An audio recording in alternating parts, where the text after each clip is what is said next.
എല്ലാവർക്കും നമസ്കാരം. ഞാൻ ഇന്ന് ചെയ്യാൻ പോണത് ഒരു ചിക്കൻ പുലാവാണ്. അതിന് വേണ്ട സാധനങ്ങൾ ഇത് 1/2 കിലോ ചിക്കനാണ്. അതിൽ ഞാൻ ഉപ്പ് പൊടി, മഞ്ഞൾപ്പൊടി, ഒരു 3/4 ടീസ്പൂൺ മുളക് പൊടി, 1/2 ടീസ്പൂൺ കുരുമുളക് പൊടി. ഇത് ഞാൻ പുരട്ടി വെച്ചതാണ്. തലേദിവസം പുരട്ടി വെച്ചതാണ്, അത് കാണിക്കാൻ പറ്റിയില്ല. പിന്നെ ഒരു ചെറുനാരങ്ങയുടെ നീര് ഒഴിച്ചിട്ടുണ്ട്, പകുതി നീര് ഒഴിച്ചിട്ടുണ്ട്. അങ്ങനെ പുരട്ടി വെച്ചത്. ഇത് ബാസ്മതി റൈസാണേ. ഇത് ഞാൻ 1.5 കപ്പാണ് എടുത്തിരിക്കുന്നത്. കുതിരാൻ വെച്ചിട്ടുണ്ട്. 2 വലിയ സവാള, ഒരു തക്കാളി, ഒരു ടീസ്പൂൺ ഇഞ്ചി വെളുത്തുള്ളി പേസ്റ്റ്, കുറച്ച് മല്ലിയില. പിന്നെ ഇത് മുഴുവൻ മസാലകളാണ്. ഒരു ചെറിയ ടീസ്പൂൺ കുരുമുളക്, 4 ഏലക്കായ, ലവംഗ് ഒരു 6 എണ്ണം ഉണ്ട്, ഒരു ചെറിയ 3 പീസ് പട്ട. ഇത് ചെറിയ ജീരകമാണ്. ഇതൊരു 1/2 ടീസ്പൂൺ, 2 വഴനയില. ഇനി കുക്കർ അടുപ്പിൽ വയ്ക്കാം. നമുക്ക് കുക്കറിലാണ് ചെയ്യണത്. എണ്ണ ഒഴിച്ച് കൊടുക്കാം.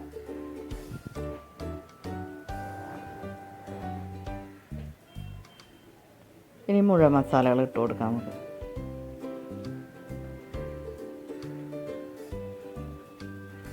അതൊന്നും പൊട്ടി വരട്ടെ.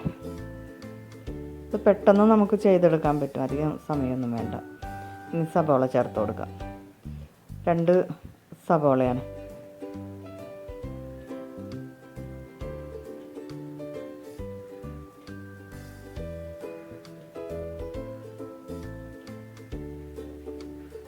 അതൊന്ന് മൂപ്പിച്ചെടുക്കാം.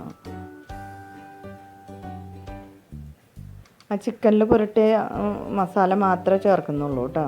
പിന്നെ പൊടികളായിട്ട് വേറെ ഒന്നും ചേർക്കുന്നില്ല.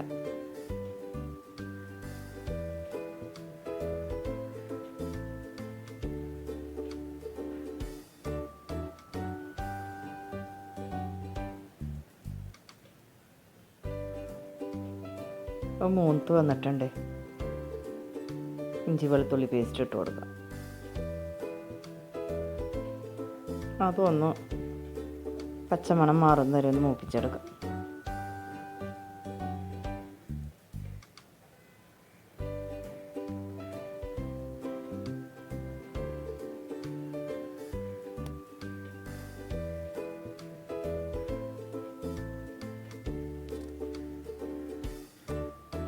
ചിക്കനാണ് ചേർത്ത് കൊടുക്കുന്നത്. തലേദിവസം പുരട്ടി വെച്ച കാരണം ഇതിൽ മസാലയൊക്കെ നല്ലോണം പിടിച്ചിട്ടുണ്ട്.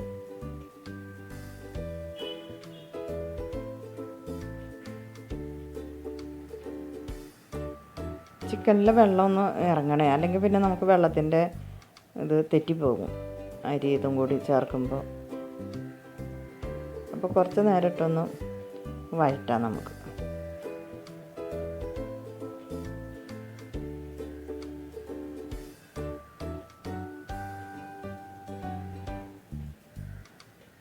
കണ്ടോ, ഇനി തക്കാളി ചേർത്ത് കൊടുക്കാം. ചിക്കനിലെ വെള്ളമൊക്കെ ഇറങ്ങിയിട്ടുണ്ട്. തക്കാളി ചേർത്ത് കൊടുക്കാം. ഞാൻ ഒരു തക്കാളി എടുത്തിട്ടുള്ളൂ കേട്ടോ.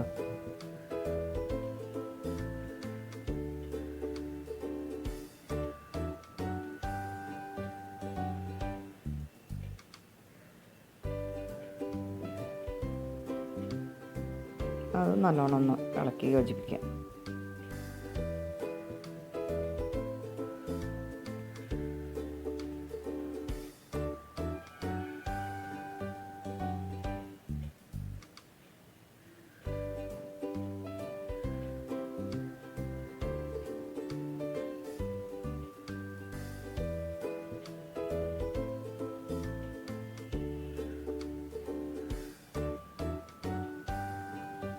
ഇനി നമുക്ക് അരി ചേർത്ത് കൊടുക്കാം. അരി ഞാനൊരു 20 മിനിറ്റ് നേരം കുതിർത്തിയതാണ്.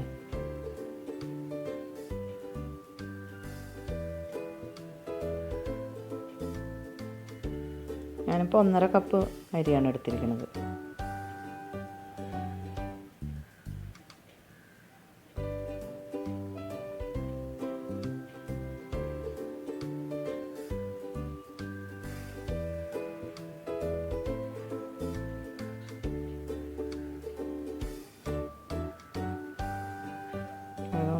അരിയും ചിക്കനും എല്ലാം കൂടെ ഒന്ന് നന്നായിട്ടൊന്ന് യോജിപ്പിക്കുക, ഇളക്കി.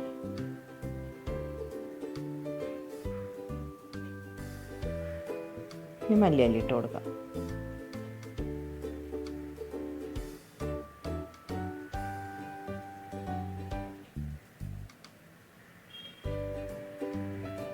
വെള്ളം ഒഴിച്ച് കൊടുക്കാം നമുക്ക്.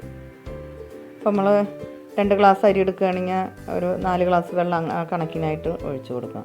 അതല്ലെങ്കിൽ അങ്ങനത്തെ ഇത് ഒഴിച്ചില്ലെങ്കിൽ നമ്മൾ ഇപ്പോൾ നേരിട്ട് വെള്ളം ഒഴിക്കുകയാണെങ്കിൽ ഇതിനേക്കാളും കുറച്ച് നികന്ന് നിൽക്കുന്ന രീതിയിൽ ഒഴിച്ചു കൊടുത്താൽ മതി. അപ്പോഴും നമുക്ക് കണക്ക് കറക്റ്റായിട്ട് കിട്ടും.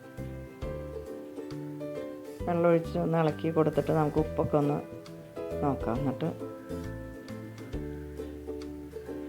കുക്കർ അടച്ച് വയ്ക്കാം.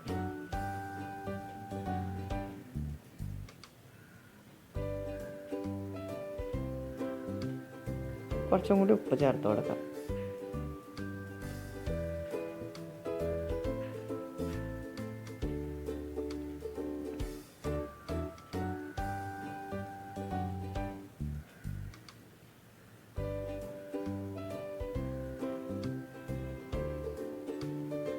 തിള വന്നിട്ടുണ്ട്.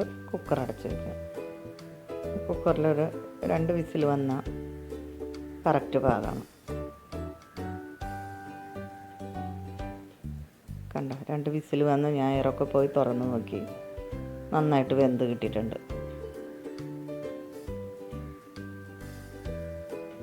ഇലയെടുത്ത് മാറ്റാം നമുക്ക്.